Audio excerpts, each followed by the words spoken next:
A lot of teachers are unpleasantly surprised to discover as we head back to school that they have to combine several levels of their language into one class. For example, I've heard of teachers having to combine Spanish 3, 4, and AP in one classroom at the same time. Now, it might seem really hard to manage all of these levels at the same time, and of course it is. But one strategy that can make it easier is by teaching the same topic to all of the levels that are in your classroom at the same time, but differentiating the types of tasks and the difficulty of the tasks that they are expected to accomplish with that thematic unit.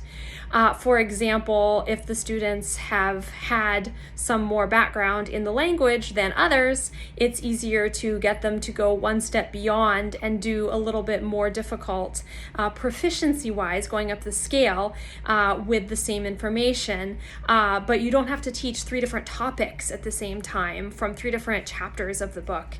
Hopefully that's not a requirement at your school, because if it is, that would be a lot more difficult. I have seen teachers try to do that.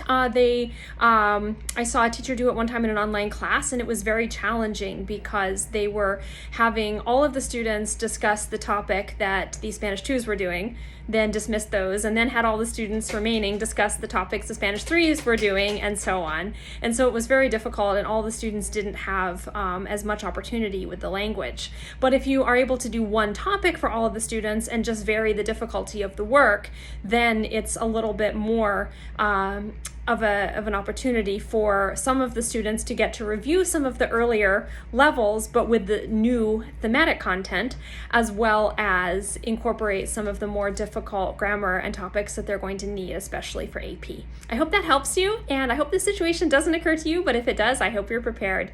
You can check out our Instagram and our YouTube at Teaching Solved for more of these tips.